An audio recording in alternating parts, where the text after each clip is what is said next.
It was supposed to be just another Sunday morning, the kind where hymns float gently through the chapel and the pastor prepares to preach words of hope. But as Reverend Thomas approached the steps of his modest church in rural Georgia, something stopped him cold. There, wrapped in a tattered cloth and nestled between two wooden pillars, lay a baby girl. Her skin, a rich brown contrast against the pale stone. Her eyes wide open, staring into a world that had already turned its back on her. He looked around, no mother, no note, no explanation, just silence. A silence louder than any sermon he'd ever given. In a single breath, the white pastor made a choice. He turned away, walked inside, closed the door. No one from the congregation asked about the child. No one dared question why. But 25 years later, when that very same girl walked through the doors of the church again, this time wearing the robes of a bishop, he nearly dropped his Bible. He recognized her eyes instantly. The weight of guilt crashed down like thunder. What happened in those lost years? How did a forgotten orphan rise to become the spiritual leader of the very place that left her behind? And why, after all that, did she return? This isn't just a story about race or religion. It's a story about power, pain, and a redemption that no one, especially not the pastor, ever saw coming. Reverend Thomas Whitaker wasn't a cruel man. At least, not in the way people think of cruelty, with fists or fire or slurs shouted in the open. No, his cruelty was quieter. Dressed in clean collars, wrapped in scripture and justified by silence. In 1998, his church was everything to him. A modest white frame building passed down through generations. Its pews filled every Sunday with people who looked like him, prayed like him, and expected him to keep things as they were. Unspoken rules governed their sacred routines. And one of those rules, some people belonged in the pulpit, others did not. When Thomas saw the baby on the steps that morning, something in him stirred. Not quite compassion, more like confusion, a crack in the image he'd carefully cultivated. She couldn't have been more than a few weeks old. A brown-skinned newborn, cheeks flushed from the cold, wrapped in an old wool blanket with fraying edges. He bent down just for a second. Her eyes met his, wide, trusting, innocent. And yet he felt fear, not of the child herself, but of what it would mean to bring her in, to carry her across that threshold and place her among the hymnals and holy water. What would the elders say? What would the deacons think? How would the board react if the white pastor was seen raising a black baby abandoned at the foot of their institution? He looked up at the sky, maybe hoping God would send a sign, but all he got was silence and the sound of early footsteps approaching behind him. He panicked, stepped back, adjusted his tie, and with one last glance at the child, he turned and opened the heavy church doors. He didn't say a word about what he'd seen. During the service, his voice trembled ever so slightly as he read from the Gospel of Matthew. "Let the little children come to me and do not hinder them." The irony stung, but no one noticed. They were too busy nodding along, too used to hearing scripture without seeing its weight. Outside, the baby remained, quiet for a while, then crying, then silent again. A woman from the choir eventually found her hours later, called the police, and soon the child was taken to foster care. Another file, another name, another story lost in a broken system. But for Reverend Thomas, the story didn't end there. He thought about her more than he wanted to admit. Every sermon about grace twisted in his throat. Every baptism he performed made him question why he hadn't lifted that child up into the warm arms of the sanctuary. He told himself it was because he couldn't raise a baby, that he didn't know where she came from, that it wasn't his place. But deep down, beneath the polished theology, he knew the truth. He was afraid of what love would cost him. The years passed, but the guilt didn't. He sometimes imagined her, what she might look like now. Did she find a good home? Did she survive? Was she angry, or worse, did she forget? What haunted him most was the possibility that no one had told her how valuable she was, that her first encounter with church wasn't one of safety or compassion, but rejection. The community, meanwhile, never asked questions. There were whispers, of course. Did you hear someone left a baby on the church steps? Poor thing, must have been on drugs. Shame.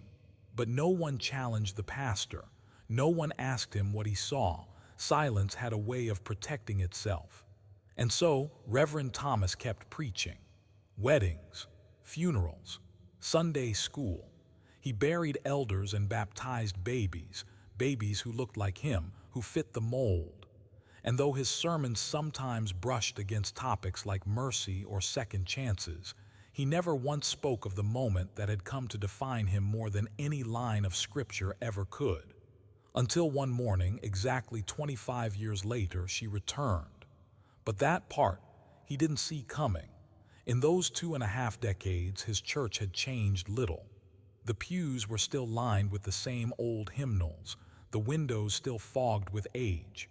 A few more gray hairs in the crowd, a few less young families. The world outside had shifted, civil rights movements, social media, new voices rising. But inside the church, time felt still, predictable, safe. And then the letter came, typed neatly, sent to the church office, addressed not to pastor, but to Thomas Whitaker, as if whoever wrote it knew exactly who he was, not just what he represented. It read, "Dear Reverend, you may not remember me, but I remember you. I was left at your doorstep 25 years ago. I'm coming back, not for revenge, but for restoration. I'll be speaking at the pulpit this Sunday. Hope to see you there. Bishop K. Elise Monroe." He read it twice, then a third time. His hands trembled. Bishop, he felt the ground shift beneath him. He hadn't just turned away from a baby, he had turned away from a future bishop. A leader, a voice that would go on to shake pulpits and open eyes. That Sunday, as he stood at the same steps where she had once lain, Thomas knew the moment had come full circle. The image of her on those stairs returned, small, helpless, forgotten. But not anymore, not today. She was coming back, not as a victim, not as a lost child, but as the one called to lead. She had no name when they found her. The hospital gave her one, Elise. No middle name, no known family, just a medical bracelet and a case number. For most children, identity is inherited, wrapped in last names, family trees, whispered bedtime stories. But Elise had none of that. Her beginnings were blank, stitched together by files and forms, passed from one foster home to the next like a book no one wanted to finish reading. Her earliest memories were of ceilings, white, stained, cracked. Every new home brought a new ceiling and a new set of rules. Some were kind, most were tired. Love in her world came in short bursts, a hand that tucked her in, a smile at dinner, a stranger who let her keep a stray puppy for 3 days before giving it away. She learned young how to shrink herself, to stay quiet, to not ask questions. Questions led to attention, and attention led to punishment or worse, removal. But something inside Elise refused to disappear. Even as she moved through 8 homes, by the age of 10, she carried a fire. She didn't know where it came from. Only that when others cried or gave up, she looked up and whispered to the silence, "I'm still here." And somehow she was. At 11, Elise was placed with a retired teacher named Miss Leela in a small, dusty town where the mail still came on foot and churches outnumbered stores. Miss Leela wasn't perfect. She was strict. She hated loud music and made Elise wear church shoes even at home, but she listened. And she asked questions no one else had ever dared to ask. Do you know where you're from? Do you know who left you? Do you believe you matter? At first, Elise had no answers, but those questions rooted in her bones. And slowly she began to grow.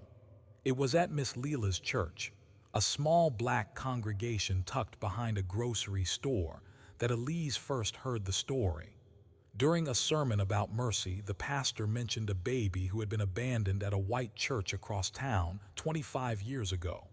No name, no parents, no justice. Something cold ran down Elise's spine. She was 13 then, quiet but watchful.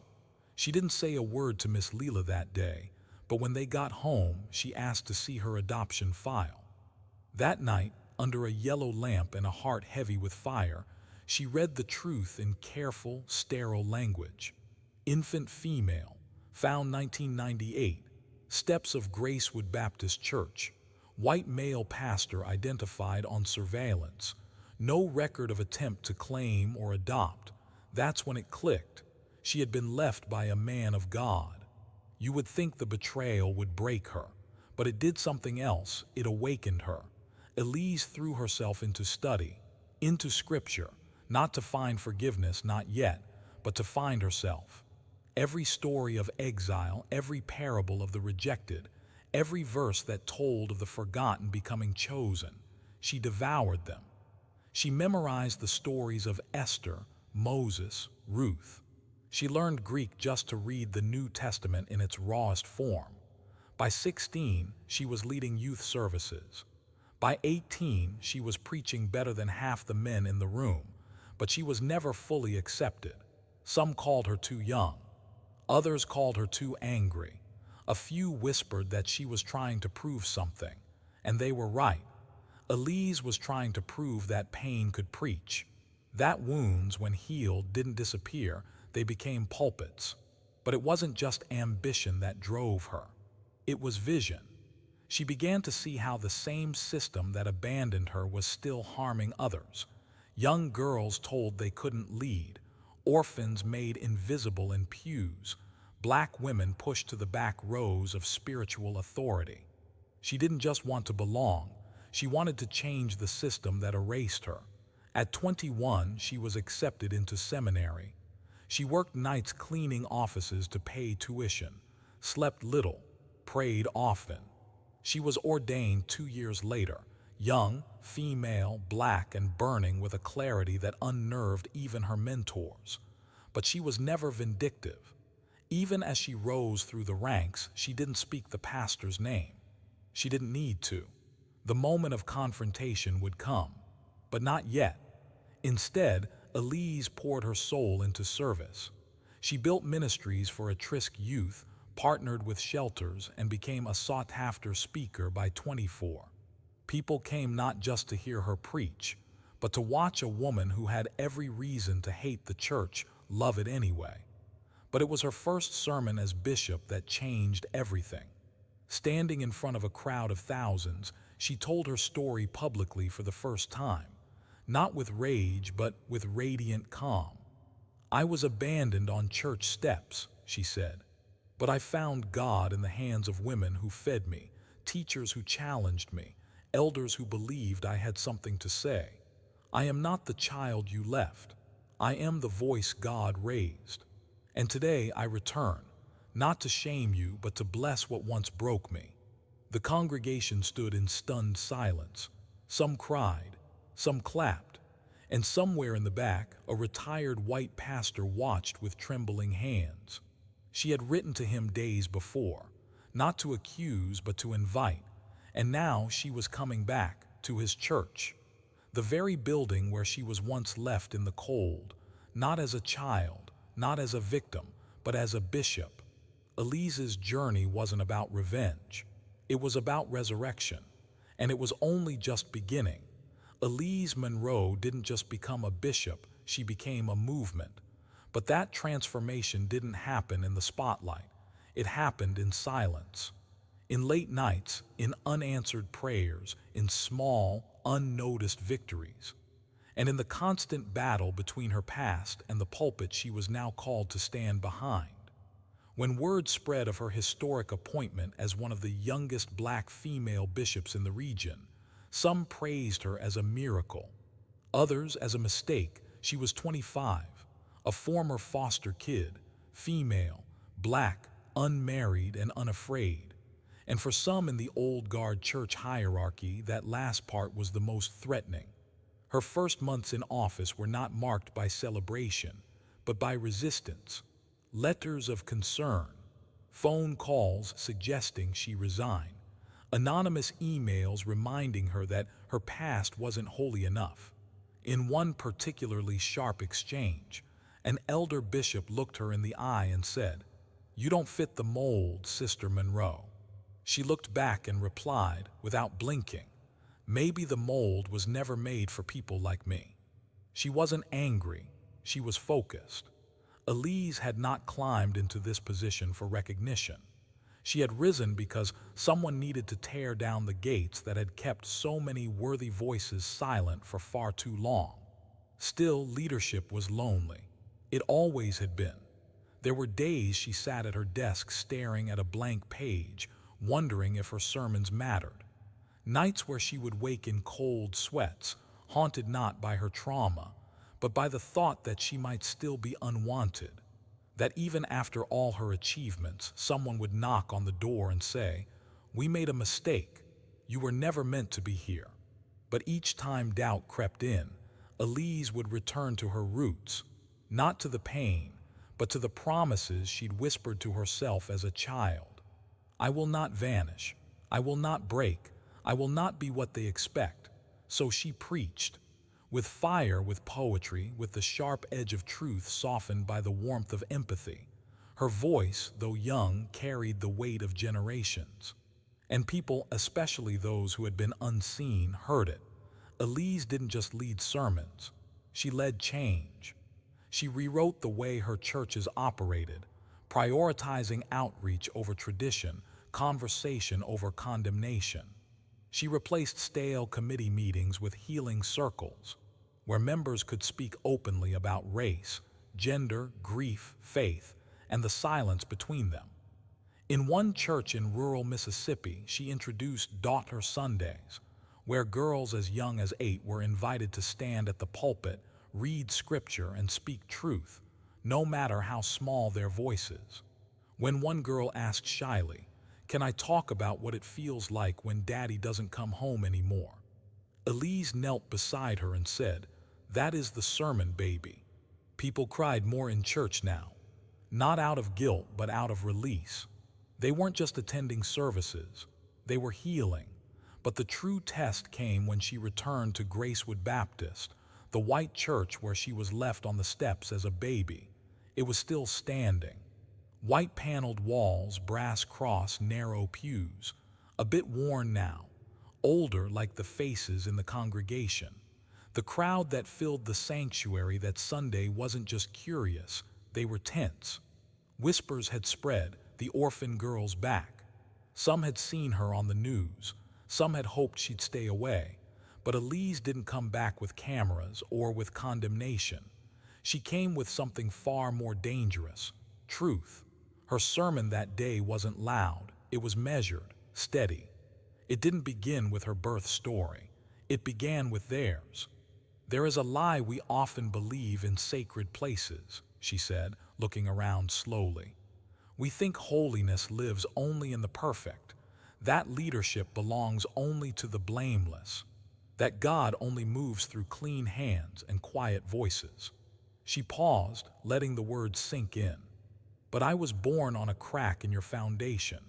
I was raised by systems you choose not to see. And now I'm standing here, not to shame this church, but to ask it, who else have we left on the steps?" The silence was thick.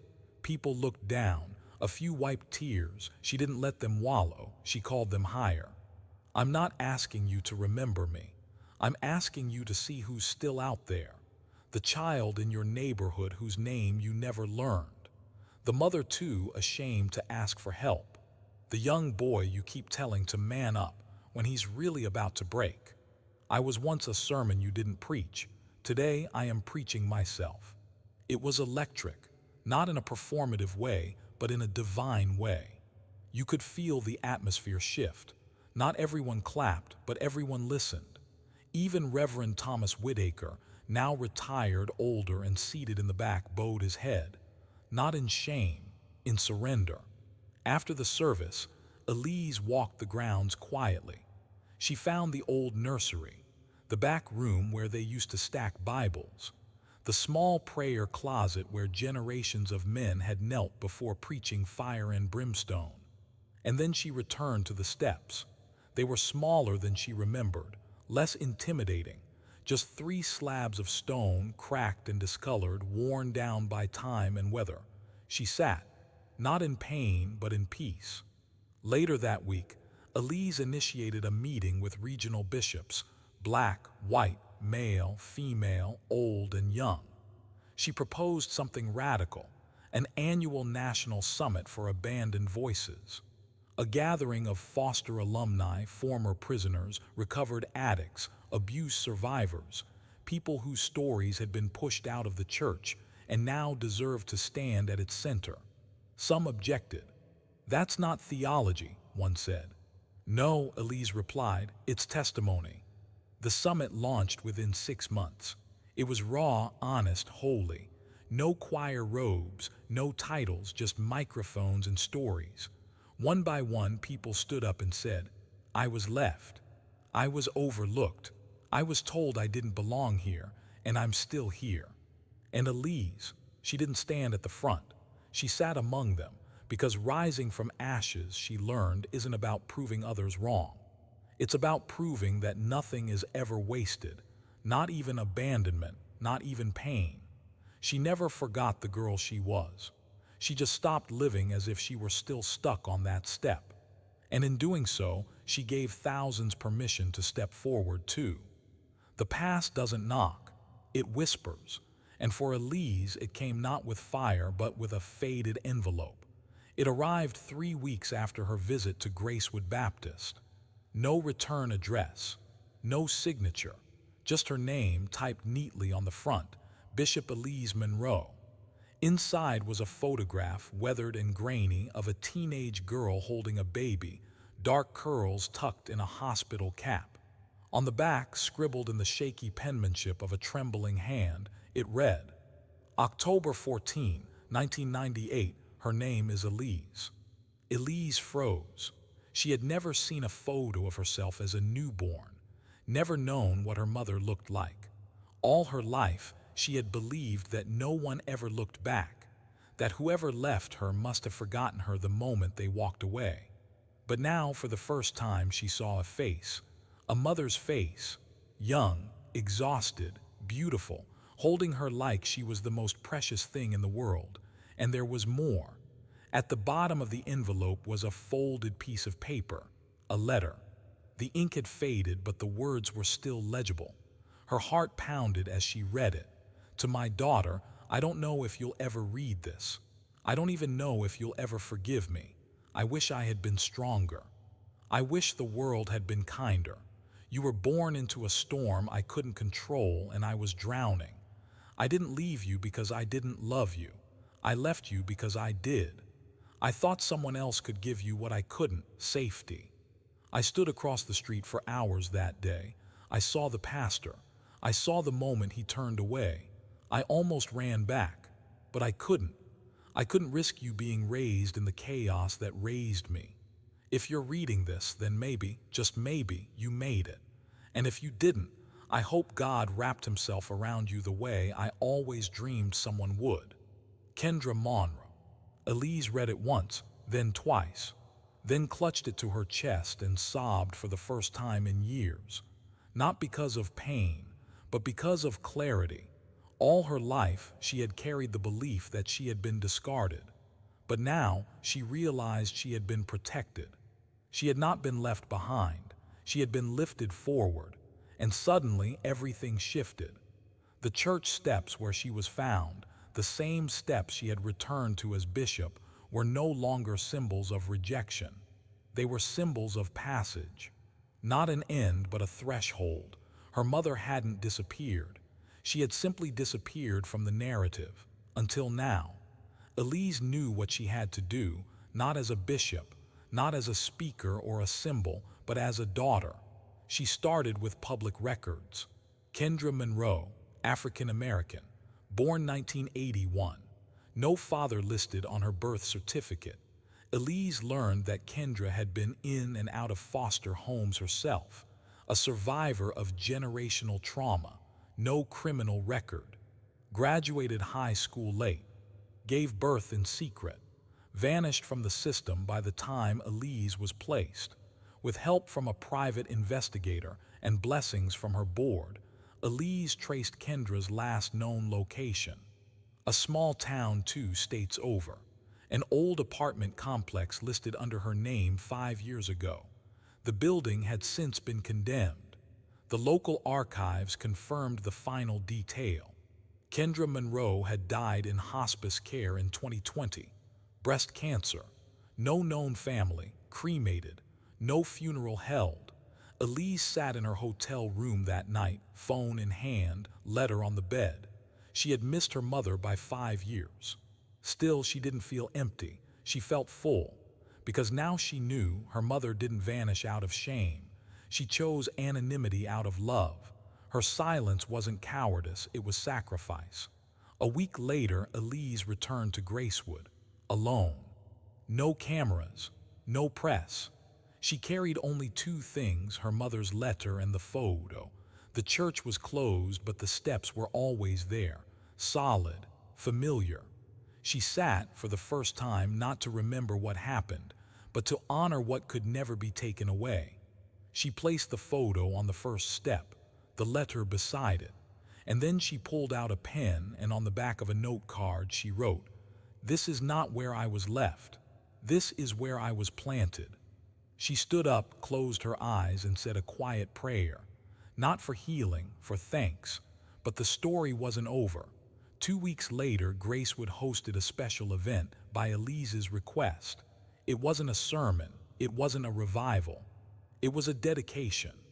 A small plaque was unveiled on the steps where she'd once lain, now refurbished and surrounded by a modest garden of lilies and lavender. It read, "In honor of the unseen, for every child left behind, for every voice once silenced, may this place now speak peace," dedicated by Bishop Elise Monroe. The event wasn't live-streamed. There was no grand production. Just neighbors, friends, former skeptics, and one small choir singing softly. "His eye is on the sparrow, and I know he watches me." And then came the second twist. As the service ended, a woman stepped forward. Mid-50s, graying hair, worn denim jacket, she looked nervous. In her hands, she held a cloth-bound journal. "Bishop Monroe," she said quietly, "I knew your mother. I was her caseworker for a time in the late 90s. Kendra didn't trust many people, but she talked about you. Every time I visited, she asked about the baby she left behind. She didn't even know your name, but she always called you her star." Elise's breath caught. The woman handed her the journal. "She gave this to me in the hospital, said if anything happened to her, someone should find you." Elise opened the journal slowly. The first page was blank, the second too, but on the third, in familiar handwriting, were 4 words, "You are still mine." And suddenly, every empty space in her life felt filled. That night, Elise stood alone in the sanctuary, her mother's journal in one hand, the plaque behind her, and tears streaming down her face. But this time, they weren't tears of longing. They were tears of homecoming. She looked up at the stained glass windows, now glowing in the evening light, and whispered, "You didn't leave me, Mama. You led me here." In the weeks that followed, Elise launched a national project called the Step Forward Initiative, a mentoring network for youth in foster care, abandoned children, and single teen mothers. It wasn't just about giving resources, it was about rewriting identity. Every child was given a journal. The first page read, "Your beginning is not your ending. You are not what they did to you. You are not the moment they left. You are the miracle that rose." And every mother who came seeking forgiveness was met with open arms, not judgment. Because Elise had learned something powerful. Sometimes the greatest act of faith isn't holding on, it's letting go. She had been the orphan. Now she was the answer. and in the church that once left her in silence, she had become the voice of generations. Sometimes closure doesn't come in a moment, it comes in pieces. That's what Elise told herself as she stood once again before the steps where her story began. The marble felt colder now, harder, but this time it didn't sting. She wasn't a child anymore. She was the one in control, the one who came back, not to reclaim pain, but to release it. In her hand, she held something delicate, a faded envelope sent anonymously just days after her sermon at Gracewood. Inside, it was a photograph of a teenage girl with tired eyes, cradling a newborn in a hospital blanket. On the back, Kendra Monroe, 1998. And below it, a letter. I don't know if you'll ever find this, or if you'll understand, but I left you there not because I didn't love you, but because I did. I was 17, alone, terrified. The world had given me nothing but shame, but you were the first thing I ever loved that didn't hurt me. And I couldn't ruin you by raising you in my chaos. I stood across the street that morning, watching, waiting for someone to pick you up. I never stopped thinking about you. If you're reading this, it means you made it. And if you made it, then I did too. Elise read the letter 3 times.